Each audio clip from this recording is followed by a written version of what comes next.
हमारे लिए गुरु द्रोणाचार्य है महाभारत के। मैं वहाँ का दादर का फादर बन गया था, इतना पैसा मैंने कमा लिया था। वाह। साल में 10-12 लाख रुपया मैं कमा रहा हूँ, ये पासिव इनकम से है।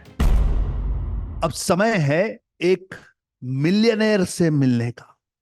मिलियनेयर, डिजिटल मिलियनेयर वो व्यक्ति होता है जो डिजिटल मार्केटिंग से, हमारे दिए हुए नॉलेज की मदद से अपनी जिंदगी में 10 लाख रुपए या उससे ज्यादा का रेवेन्यू क्रिएट कर लेता है।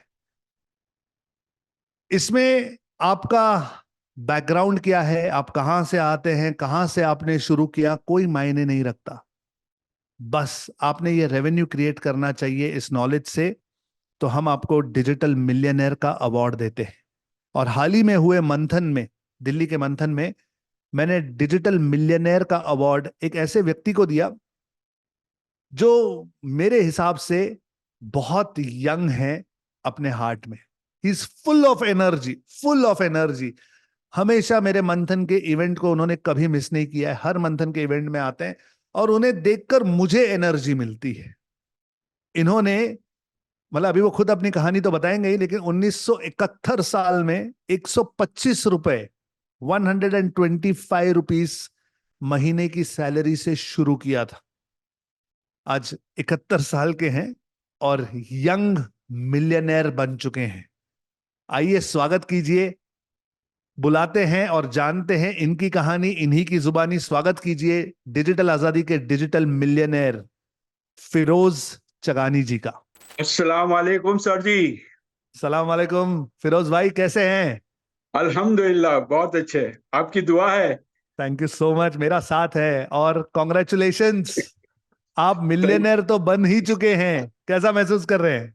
बहुत अच्छा, बहुत अच्छा, सब आपकी मेहरबानी है। आपका सिखाया हुआ चेला हूँ भाई, आपका सिखाया हुआ चेला हूँ। थैंक यू आपके सो मच। नक्शो कदम पे चल रहा हूँ। Thank you so much, thank you so much. Firoz भाई, एक बार अपना इंट्रोडक्शन दे दीजिए सबको, और फिर कितने दिनों में कितने पैसे कमाए, सबसे पहले ये बता दो। देखो, मेरा नाम फिरोज चागानी है। जी। मैं ओरिजिनल बम्बई का रहने वाला हूँ। बम्बई से मैं बेंगलोर ट्रांसफर हुआ। 50 साल मैं बॉम्बे में रहा और 21 साल से मैं बेंगलोर रहा हूँ। वाह। मेरी शक्ल देख के मत सोचना कि 71 साल का है, मैं दिल से बहुत जवान हूँ। इसकी और गारंटी मैं दे मैंने सकता हूँ। मैंने अपनी जिंदगी एक सैलरी से चालू की थी। मैं 125 रुपया सैलरी ले रहा था इमिटेशन ज्वेलरी के एक छोटे से बाकड़े पे, ओके। वो कुलाबा कोजवे पे। आप गेटवे ऑफ इंडिया गए होगे तो पता होगा, वो पूरा शॉपिंग एरिया है, यस जैसा यस। आपके पुणे में एमजी रोड है। कैफे उस ओलंपिया के जमाने में पास। वो, मैं कॉलेज पढ़ रहा था और हमारी माली हालत बराबर नहीं थी। मेरी माँ सर्विस करती थी हमारे इस्माइली हेल्पिंग सोसाइटी करके एक लेडीज लोग का एक ग्रुप था, उसमें वो पकाने का करने का काम करती थी। और मैं जब एसएससी छोड़ा, एसएससी सॉरी एसएससी पढ़ चुका और मैंने टाइपिंग सीखा, जब वो टाइपिंग का जमाना था। हम्म। एक तो मैंने एक नौकरी लगा दी पहले टाइपिंग की, 1 महीना वहां काम किया। मेरे दोस्त ने मेरी उसकी दुकान पे लेके गया, बोले इमिटेशन ज्वेलरी की दुकान है अपनी, उस पे तू बैठ जा, तू मेरा बचपन का दोस्त है, ये है। और फिर उसने जूते की दुकान की बाजू में ही बड़ी दुकान की मॉड शूज करके, उसमें मैंने उधर ज्वाइन कर दिया। बस वहां से लेके 71 से लेके 78 तक मैं वहां काम किया। मेरे लास्ट सैलरी 300-350 रुपया थी और मेरी शादी हो चुकी थी। सेवेंटी वाह। सिक्स में मैंने शादी की और 76 में मैं 250 रुपया मेरी बीवी को देता था मेरा घर चलाने के लिए, और 100 रुपया मेरे एंटरटेनमेंट के लिए रखता था मैं। फैंटास्टिक। फिर मैं 78 में मेरी एक बेटी की पैदा होने की एक बारी आने वाली थी, मेरी पैदा होने वाली थी, पेट में थी मेरी बेटी। तो मैंने चल बोला, अब तो ये 350 में काम नहीं चलेगा, कुछ नया करना है। तो मैंने 15 अगस्त, जो अपनी डिजिटल आजादी का बर्थडे है, उस जी। दिन मैंने नौकरी छोड़ी और जाके होलसेल का काम किया। कश्मीर टू कन्याकुमारी हर एक सिटी में गया, हर एक सिटी में बम्बई के फैंसी शूज मैंने वहां बेचे।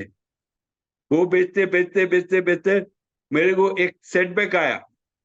सेटबैक आने के बाद मैंने ट्रैवलिंग, मैं गोवा भी जाता था, तो गोवा से पाउलो ट्रैवल अगर आपने सुना होगा, बॉम्बे जी जी, पता बॉम्बे है टू मुझे। पूना भी, गोवा टू पूना भी चला था, बॉम्बे टू गोवा भी चल। उसका जो ऑनर था वो बेचारा मर गया, मारियो करके। उसने मुझे बताया कि तू ये मेरी बस को बम्बई से गोवा तू चला। मैंने वो चलाया, उसमें बहुत पैसे कमाए। ट्रैवल टूर्स एंड ट्रैवल्स में बहुत पैसे कमाए। मैंने महाबलेश्वर में होटल भी खोली थी, रेंट की होटल थी, वो भी खोली थी। मैं पैकेज टूर करता था। फिर Bombay to Kolhapur, Bombay to Poona, Bombay to Goa, बहुत सारे, जलगांव, सांगली, मिरज, हर जगह पे मेरी बसेस जाती थी। और मेरा दादर में मेरा मुकाम था, मेरी 5 ऑफिस थी। दादर टीटी, जहाँ बॉम्बे पूना बस स्टैंड है, जहाँ से लग्जरी बसेस और एसी जी बसेस जाती जी। थे, वहाँ मैं वहाँ का दादर का फादर बन गया था। इतना पैसा मैंने कमा लिया था। वाह। उस- उसके बाद मेरे मेरे चलते चलते चलते, जब मैं मुझे बेंगलोर बहुत पसंद था। इसकी क्लाइमेट, उसके रास्ते, उसके लोग, और मेरे बच्चे बड़े होते जा रहे थे, तो एजुकेशन के लिए मैं बैंगलोर अपने आ गए। को बेंगलोर बेंगलोर आ गया। बेंगलोर करेक्ट। में मैंने होटल चालू, रेस्टोरेंट चालू किया। रेस्टोरेंट में मैंने बहुत अच्छा नाम कमाया। बहुत, तवा रेस्टोरेंट करके मेरा रेस्टोरेंट था। मैंने नाम कमाया, पैसे नहीं कमाया उधर। अच्छा। फिर पैसे नहीं कमाया लेकिन नाम कमाया, क्योंकि मैं जो जितनी भी चीज मेरी होटल में यूज करता था, वो सब ब्रांडेड करता था। ओके। क्योंकि मैं खुद भी खाता था, लोगों को मैं गलत चीज नहीं देना चाहता था। ये करेक्ट। मेरा दिल नहीं उसूल। गवारा करता उसूल। था। यस। उसूल था मेरा कि नहीं, ये नहीं।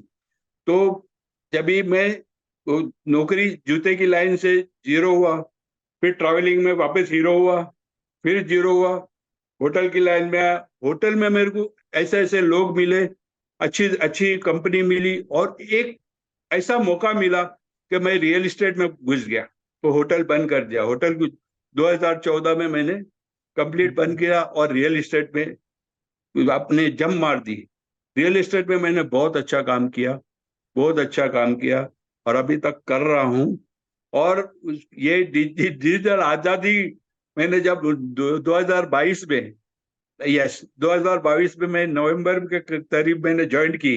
जी। आपका वीडियो देख के, आपका सेमिनार देख के, बस ये हुआ, ये आदमी सही है यार, इसको तो पकड़ लेना चाहिए। तो करेक्ट। जितने पैसे थे मैंने पूरे प्रॉपर्टी में लगा दिए। मेरे 3 मंजिला बिल्डिंग थी ऑलरेडी, और हो चुका था। उसको मैंने 5 महीना मंजिला कर दी। बॉम्बे में एक फ्लैट ले लिया, बेंगलोर में आउटस्कर्ट में दो दो फ्लैट ले लिए, और पूरे के रेंट मुझको आ रहे हैं। पूरा अभी 1 लाख रुपया महीना आ रहा है। साल में 10-12 लाख रुपया मैं कमा रहा हूँ, ये पासिव इनकम से। पासिव इनकम जो आपने सिखाया है हमको, वो आपने अभी ये मंथन में भी आपने बहुत अच्छा सिखाया। हम एमबीए पढ़ लिए, एमबीए। आप हमारे लिए गुरु द्रोणाचार्य है महाभारत के। हम अंगूठा भी काट के आपको दे दे तो कम है। नहीं नहीं, इतना बड़ा मत बनाइए फिरोज भाई मेरे को। आपका आशीर्वाद है मुझ पर, और आप इंस्पिरेशन है। एट द एज ऑफ 71 अगर आप सीख रहे हो और मैं सीख इम्प्लीमेंट रहा कर हूँ। रहे हो, तो मैं ये मेरी मैं ख्वाहिश है फिरोज भाई, ये मेरी हम्म, ख्वाहिश है कि जब हाँ, मैं अगर 71 साल का रहूं तो हम्म, पढ़ता रहूं, सीखता रहूं आपकी इंशाल्लाह, तरह। इंशाल्लाह। मैं इसलिए पढ़ रहा हूँ कि मेरी बहुत ख्वाहिश थी पढ़ने की, लेकिन मेरी सरकमस्टेंसेस ने मुझे पढ़ने नहीं दिया, मेरे को नौकरी लगा दिया। लेकिन मेरे बच्चों को पढ़ा दिया। फैंटास्टिक। अगर आप मेहनत करोगे, सुनोगे, बराबर स्टडी करोगे, कहीं पीछे जाने वाला नहीं है। इंशाअल्लाह सब कुछ अच्छा ही होने वाला है। फैंटास्टिक।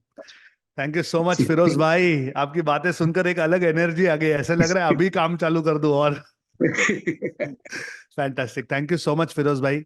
आप थैंक जो यू। कर रहे हैं वो मतलब तारीफ के भी ऊपर है। इट्स अमेजिंग, आपकी एनर्जी, आपकी सादगी, आपकी सच्चाई, आपकी इबादत, आपका discipline. Hats off to you Firoz भाई, हैट्स ऑफ टू यू। आपसे बात करके बहुत मजा आया। समय के थैंक यू लिए, भाई, शेयरिंग करने के लिए thank you so much, thank you so much. Thank you, और मिल थैंक रहे यू। हैं इंदौर में, 56 भोग साथ चलेंगे। जरूर जरूर, बिल्कुल। चलिए, खुदा हाफिज।